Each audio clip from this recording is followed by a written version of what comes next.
Hello guys, দেখো আমার shortcut মুসুরি ডালের রেসিপি বানাচ্ছি। মুসুরি ডালটাকে ধুয়ে নিয়েছি, এখানে লঙ্কা চিড়ে নিয়েছি, রসুন নিয়েছি আর পেঁয়াজ কুচি নিয়েছি। শুকনো লঙ্কা তেলে দিয়ে দিলাম, জিরেটা ফোড়ন দেব, জিরেটা দিয়ে দিলাম। এখন পেঁয়াজ কুচি, রসুন আর লঙ্কাটা দিয়ে দেব। রসুন, পেঁয়াজ আর লঙ্কাটা দিয়ে দিলাম। এখন আমি মুসুরির ডালটাও দিয়ে ভাজবো। মুসুরির ডালটা দিয়ে দিলাম। এখন স্বাদ মতো লবণ আর হলুদটা দিব। বন্ধুরা দেখো, লবণ আর হলুদটা দিয়ে দিলাম। এখন আমি দেখো কি দিচ্ছি, কাস্তুরি মেথিটাও দিয়ে দিলাম। এখন আমি ভাজবো।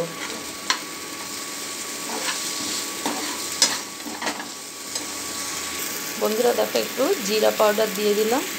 বন্ধুরা দেখো ভাজা হয়ে গেছে। এখন আমি গরম জল দিয়ে দেবো। কি সুন্দর একটা গন্ধ বেরিয়েছে। বন্ধুরা গরম জল দিয়ে দিয়েছি, এখন আমি ঢেকে দেবো।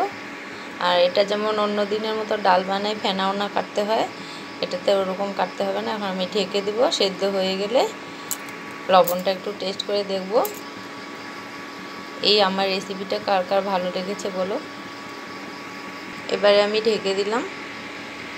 দেখো বন্ধুরা, ডালটা খুব ফুটে এসেছে, সুন্দর গন্ধ বেরিয়েছে।